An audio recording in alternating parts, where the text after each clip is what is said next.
partisipasi, harus ada integrasi dan juga mensistemasi bagaimana penumpang Jakarta.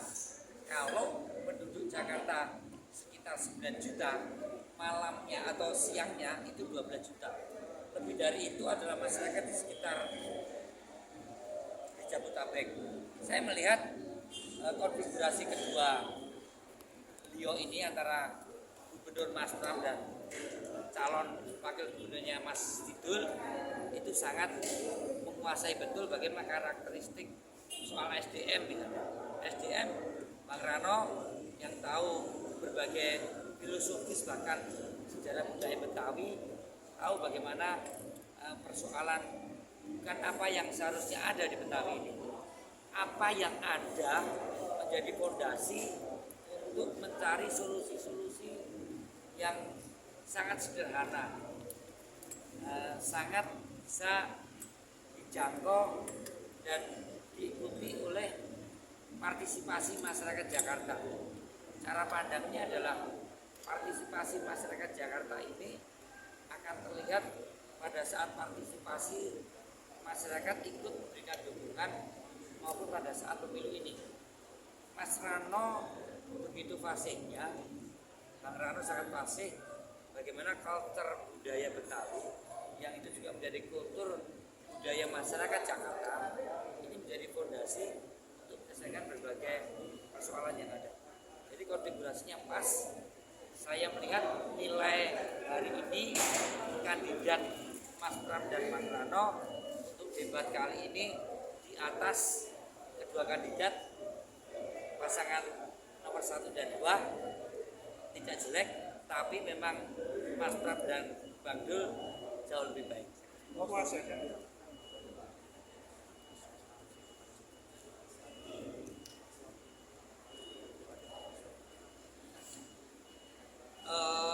Ini kan keinginan debat dari cara pandang akademis, dari cara pandang cara debat yang modern memang tidak bisa ada bentuk saling menyerang tentang hal yang menyangkut baik itu visi misi program kebijakan yang dituliskan dalam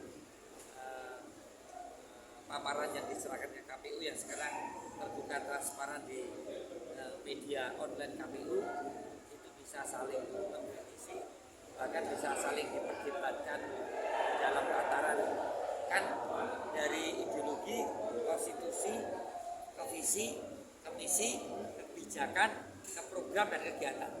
Tadi perdebatan menurut saya masih kurang semarak sih ya, masih kurang nendang, karena sebenarnya rakyat sekarang ini butuh aku dapat apa sih? Lu di antara kandidat yang menawarkan program, gue dapat apa? Terus kalau yang ditawarkan sebenarnya pas gak sih buat gue kan gitu. Rakyat butuh ini, butuh persandingan. Itu bisa saling menanyakan tentang kebijakannya, bisa menanyakan programnya, atau bahkan mendebat hal-hal yang dianggap tidak realistis atau kurang nyata. Jadi menurut saya perdebatan antar kandidat dalam konteks program itu hal yang bagus dan masih perlu ramai, lebih diramaikan lagi. Yang penting tidak menyerang secara personal. Mas Bima, tadi di dalam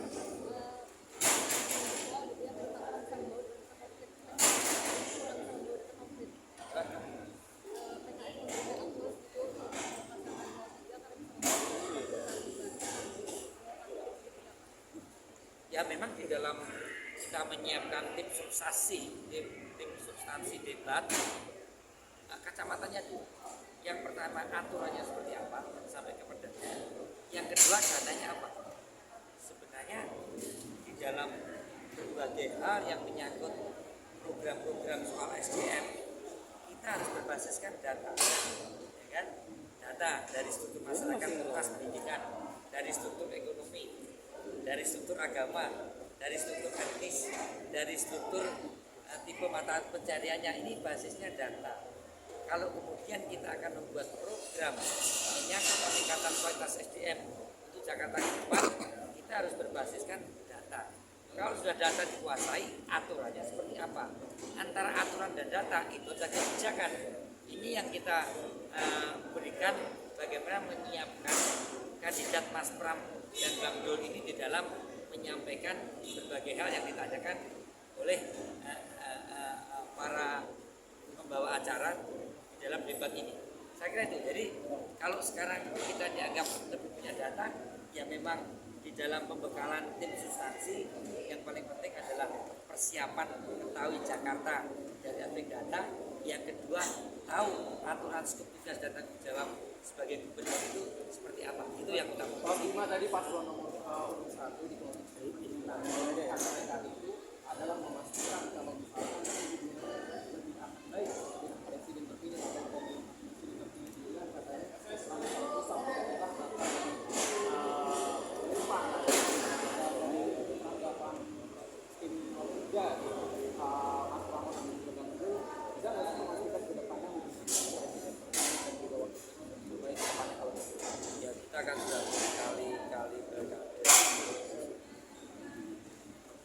Pak Ridwan Kamil PKS itu selalu menang di Sumatera Barat selama pemerintahan Pak Jokowi ini tidak ada masalah.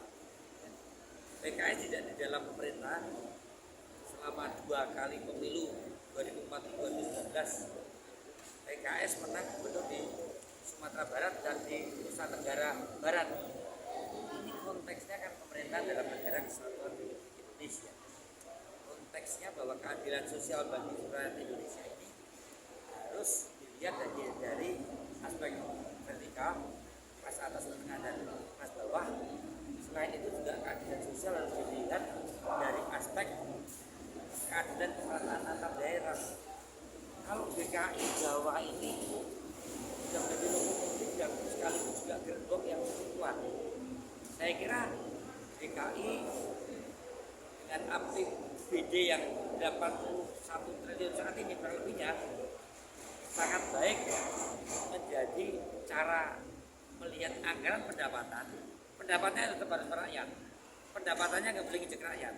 Kalau pengeluarannya pasti, APBD itu kan 2 cara pandang, pendapatannya tetap merakyat, pengeluarannya tetap untuk belanja publik yang merakyat. Saya melihat tingkat ketergantungan APBD DKI dengan pemerintah pusat itu jauh lebih independen, jauh lebih mampu, jauh lebih bisa menjadikan sumber pendapatan daerah dari aspek-aspek yang ada bisa dimaksimalkan dari pendapatan di wilayah DKI. Kalau ada transfer daerah, saya kira itu sesuatu yang bagus, tapi rakyat DKI akan lebih bahagia kalau transfer daerah itu untuk memperkecil kesenjangan antar daerah di luar DKI. Saya kira itu menjadi visi gubernur yang lebih sempurna untuk bicara DKI dalam epicentrum negara kesatuan Republik Indonesia. Ya, Mas.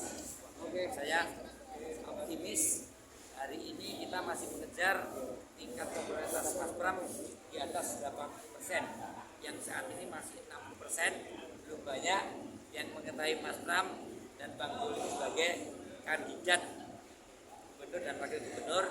Insya Allah dengan debat ini tingkat popularitas Mas Pram dan Bang Dul akan semakin meningkat di atas 80% dan kita akan targetkan menang 1 putaran, perolehan yang kita kalkulasi sekitar 54-56%. Amin.